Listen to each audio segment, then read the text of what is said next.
Salut les traders et bienvenue dans cette nouvelle vidéo dans laquelle je vous parle de trading, d'analyse technique et notamment de l'ADX.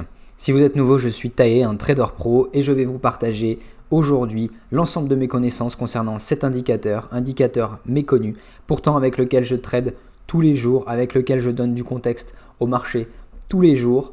Et c'est un indicateur qui va vous permettre de déterminer par vous-même et objectivement quand une tendance est en train de commencer, quand une tendance est suffisamment forte pour acheter les pullbacks, quand une tendance est en train de vraiment s'affaiblir, quand une tendance est en train littéralement de se retourner et quand une tendance est en train d'entrer en consolidation. Avec tous ces éléments, vous serez en mesure par vous-même de déterminer dans quelle situation de marché on est et donc d'adapter vos positions en fonction de ces éléments. Avant toute chose, je vous invite à vous abonner sur notre chaîne YouTube en français et à cliquer sur la petite cloche afin de recevoir les notifications dès qu'une nouvelle vidéo est mise en ligne, à vous abonner à notre chaîne YouTube en anglais, à vous abonner sur Twitter pour la mise à jour en temps réel de trade et enfin à vous abonner sur le blog pour recevoir chaque dimanche matin sur votre adresse mail directement une vidéo explicative contenant les éléments clés sur la situation des marchés qui retiennent notre attention et enfin un article éducatif qui vous permettra de vous améliorer dans votre technique et votre pratique du trading. Allez, c'est parti pour cette nouvelle vidéo, à tout de suite.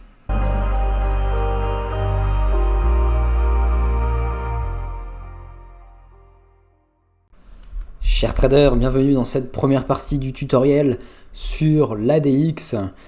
Allez, on va commencer dans cette première partie par une introduction générale sur l'ADX afin de vous faire comprendre qu'est-ce que c'est, qui l'a créé et comment cela fonctionne. Alors l'ADX, c'est un indicateur qui a été créé par James Wales Wilder. Derrière ce nom barbare, c'est un trader que vous ne connaissez pas. Néanmoins, vous connaissez certainement son travail puisque c'est lui qui avait créé tout simplement le RSI. RSI qui est utilisé par à peu près tout le monde afin de lire le momentum du marché. Alors, pour comprendre vraiment ce que c'est l'ADX, je vous propose qu'on établisse ensemble une analogie avec le code de la route. L'ADX, lorsqu'elle est en tendance, c'est-à-dire cette ligne noire, lorsqu'elle est haussière au-dessus de 25, elle vous indique que une tendance est en cours sur le marché. C'est donc un feu vert pour rider, surfer la tendance. Néanmoins, cette ADX ne vous donne pas le sens de la tendance. D'accord ? Et c'est donc à vous de déterminer le sens de la tendance en utilisant les DMI, c'est-à-dire la ligne rouge sur ce graphique pour les bears et la ligne verte sur ce graphique. L'ADX, si vous voulez, elle dérive de ces deux lignes rouges et vertes qu'on appelle les DMI, d'accord, Directional Movement Index. Donc, l'ADX a été créé à partir de ces deux lignes et quand ces deux lignes s'écartent l'une de l'autre, eh bien l'ADX monte. Quand ces deux lignes se rapprochent, l'ADX descend. D'accord ? C'est exactement ce qu'on voit ici. Ici, vous avez une expansion, c'est-à-dire une montée de l'ADX qui découle bien d'une expansion, d'accord, des deux lignes de DMI qui s'éloignent. Et ici, c'est l'inverse. D'accord ? On a une ADX flat qui commence à décliner et qui, à contrario, du coup, donc décline pour la simple et bonne raison, que les deux DMI se rapprochent. Donc si vous voulez, l'ADX, c'est votre code de la route. Est-ce que j'ai un feu vert? Donc est-ce que j'ai une tendance? Est-ce que j'ai un feu rouge? Et je n'ai donc pas de tendance. Et si je n'ai pas de tendance, eh bien qu'est-ce que j'ai? La plupart du temps, j'ai ce qu'on appelle un trading range. Et un range, c'est quasiment 75% du temps dans les marchés. Et on fait quand même moins d'argent dans un range, mais il y a des possibilités pour trader un range. On vous a notamment fait une vidéo pour apprendre à trader les ranges sur la chaîne YouTube internationale. Alors, continuons notre analyse. Je vous ai dit que l'ADX, c'était un peu comme le code de la route avec des feux verts et des feux rouges. Mais dans le même temps, l'ADX, si vous voulez, c'est véritablement votre pédale d'accélération dans votre voiture. Donc quand vous avez une ADX qui monte, eh bien vous pouvez considérer que la tendance est ultra safe. Elle est donc ultra sécuritaire, vous pouvez la surfer tranquillement et c'est comme une voiture qui est donc tout simplement encore en phase d'accélération avec le pilote qui est toujours le pied au plancher sur la pédale. Et ensuite, eh bien une tendance, une fois qu'elle est établie, elle se relance la plupart du temps à plusieurs reprises. Et donc, L'ADX, eh bien, elle va faire la même chose. Elle va se relancer. Donc comment sait-on quand on est vraiment dans un retournement d'ADX, de tendance, pardon, ou dans une relance? Eh bien, on verra ça plus tard dans la partie relative au retournement de tendance un petit peu plus loin, d'accord, dans la 4e ou 5e partie du tutoriel. Néanmoins, les premiers éléments que je peux vous donner, c'est lorsque l'ADX atteint des sommets comme 60, 50, 60, d'accord, l'ADX ici, la lecture du chiffre se fait ici, eh bien vous êtes sur une tendance qui est survitaminée, donc la probabilité qu'elle se retourne est faible, elle va plutôt prendre une pause, une respiration, et donc se relancer plus tard. Comment traduire ça avec notre analogie avec le pilote? Très facilement, une fois que le pilote a accéléré, et bien vraiment comme un bourrin, il n'y a pas d'autre mot, pied au plancher, eh bien la voiture, elle continue son chemin. D'accord, la voiture, si le pilote lâche la pédale, relâche la pression sur la pédale d'accélération, la voiture ne s'arrête pas pour autant. La voiture, elle continue d'avancer, mais à un rythme un peu moins soutenu. Et bien c'est exactement ce que vous voyez ici, d'accord? La tendance, elle avance, mais elle continue, mais elle est quand même en ralentissement, beaucoup moins forte. Allez. C'était donc la première information que je voulais vous donner. Et donc l'ADX identifie la force de la tendance. Vraiment, c'est important. Plus l'ADX monte, plus la force est importante, plus le pilote appuie fort sur la pédale de l'accélérateur. Et l'ADX, comme je vous l'ai dit, elle est non directionnelle, c'est-à-dire qu'elle vous indique l'existence d'une tendance, mais c'est à vous de déterminer le sens de cette tendance en identifiant la DMI qui est dominante. Alors, pour vous faire comprendre le fonctionnement des DMI, eh bien, vous devez intégrer que la DMI+, c'est-à-dire la ligne verte de mon graphique, c'est-à-dire le momentum bullish, d'accord, cette ligne est directionnelle, d'accord. Donc l'ADX est non directionnelle, c'est-à-dire qu'elle identifie une tendance sans vous en donner le sens. D'accord, donc c'est-à-dire qu'une ADX qui monte, elle montera tant dans une tendance baissière que en présence d'une tendance haussière. Ensuite, vous avez la DMI+, qui elle est directionnelle, c'est-à-dire qu'elle monte quand les acheteurs sont en force, donc elle monte également avec le marché. D'accord, comme vous le voyez là, c'est évident ici. Le marché explose à la hausse. Et a contrario, la DMI- qui elle est antidirectionnelle puisque elle monte lorsque le marché descend.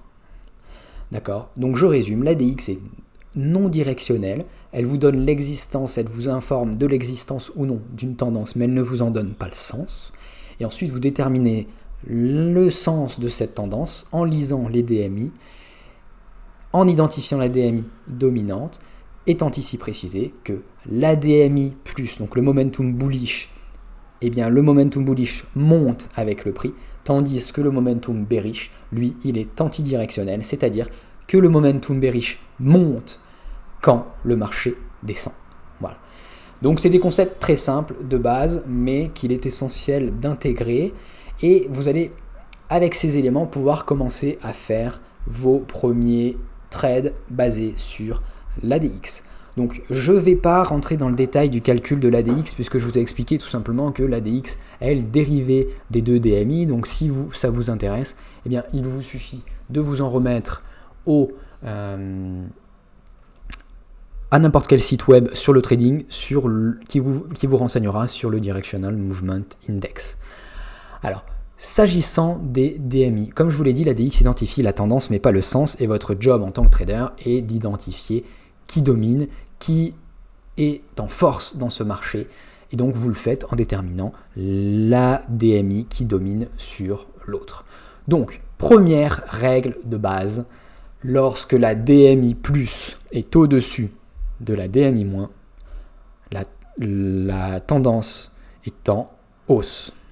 Lorsque la DMI- est supérieure à la DMI+, la tendance est baissière. Autrement dit, lorsque votre ligne rouge est supérieure à votre ligne verte et que la DX est en hausse, eh bien, votre tendance est baissière. Lorsque, à contrario, la DX est en hausse avec la ligne verte au-dessus eh bien la tendance est à la baisse. Alors là, je vous ai parlé de schéma de tendance. Et pour identifier une tendance, sachez que l'ADX doit être au-dessus du seuil de 25. C'est le deuxième principe. Le premier principe, c'était donc identifier la DMI dominante. Et le deuxième, c'est identifier l'existence ou non d'une tendance. Et la plupart du temps, du coup, en l'absence de tendance, eh bien, on a ce schéma ici que vous voyez là.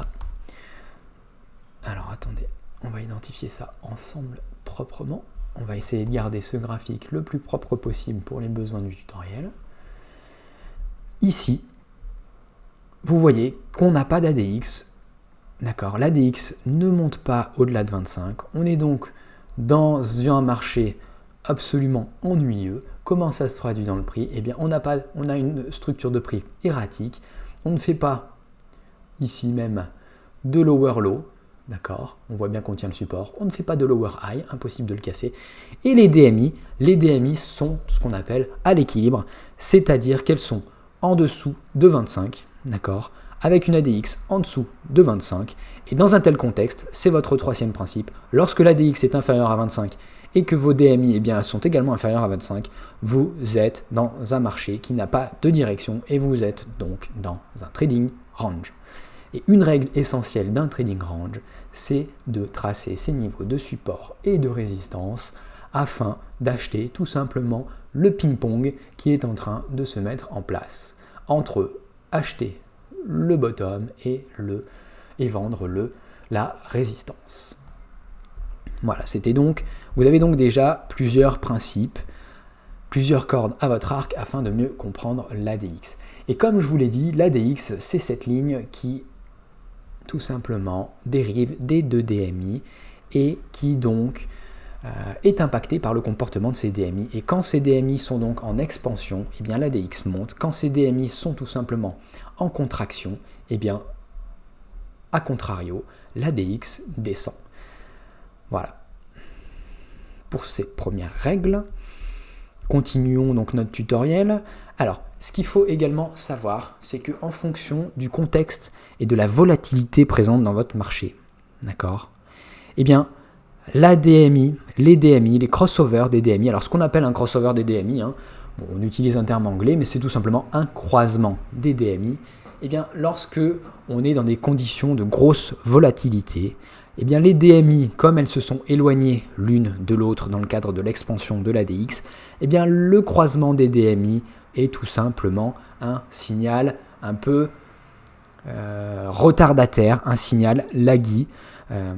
A contrario, lorsque on est dans un range, par exemple, eh bien, tous les croisements sont très intéressants dans le cadre des DMI, dans la mesure où ce sont des signaux coïncidents vraiment avec l'action du prix.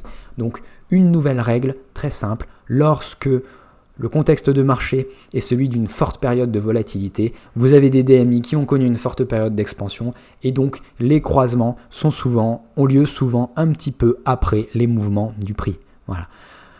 A contrario, lorsque vous n'avez pas un marché en grosse période une grosse volatilité dans le marché, eh bien vous avez des croisements de DMI qui sont coïncidents avec l'action du prix. Et c'est donc très très important. Alors si j'insiste là-dessus, vous avez lu notre article sur le blog sur la structure de marché, on vous a présenté dans un article qui s'appelle « Comment trader l'action du prix et la structure de marché » toute la dynamique qui anime le marché, d'accord, de la liquidité jusqu'au comportement de la smart money et de la dumb money. On vous a vraiment expliqué dans un article complet comment fonctionne un marché et comment un marché est dynamique. Et notamment sur la fin de cet article, on vous a présenté ce qu'on appelle des pivots court terme, des pivots moyen terme et des pivots long terme, qui sont visibles dans le prix.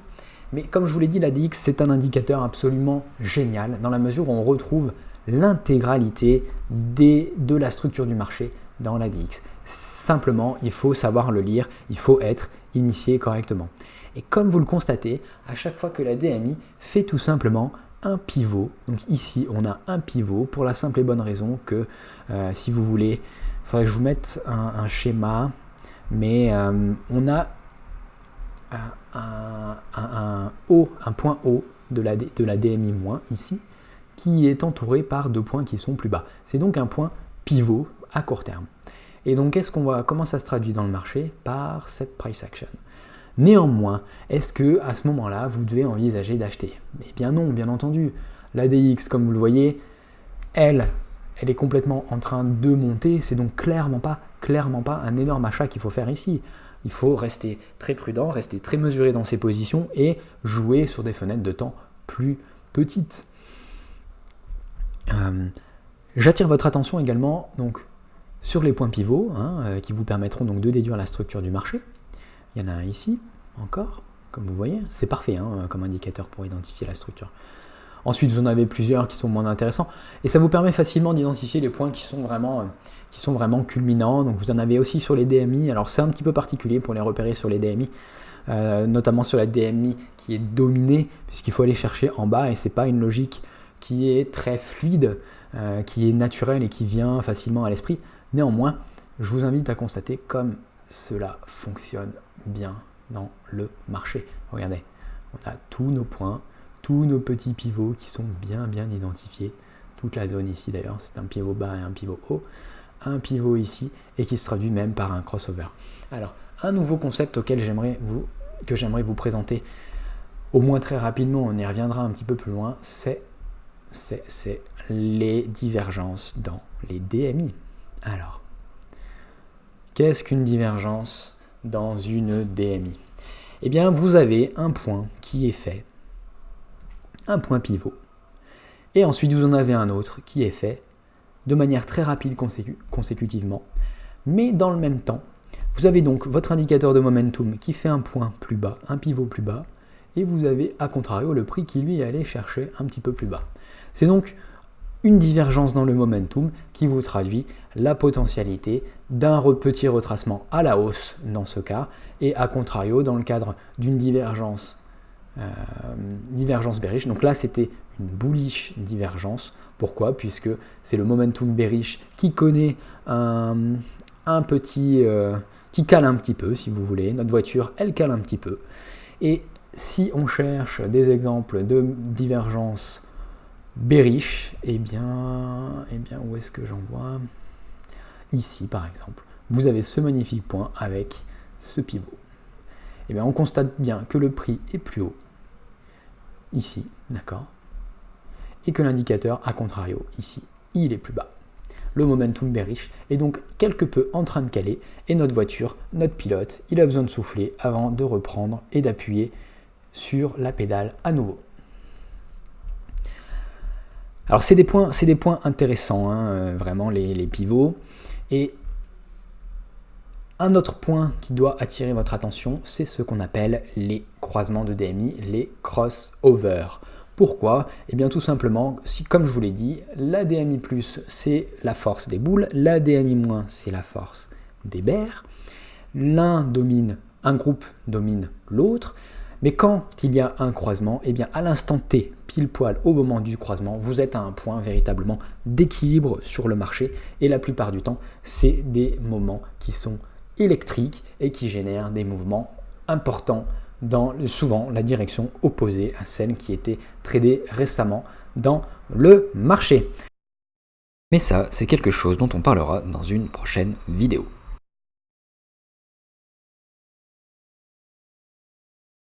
Si vous avez trouvé cette vidéo utile et qu'elle vous a plu, n'hésitez pas à lui donner un pouce vert et à la partager avec vos amis. Si vous avez des questions sur ce que nous avons couvert aujourd'hui, laissez-les dans les commentaires et je vous ferai un retour rapide, ou mieux, je les traiterai dans une prochaine vidéo.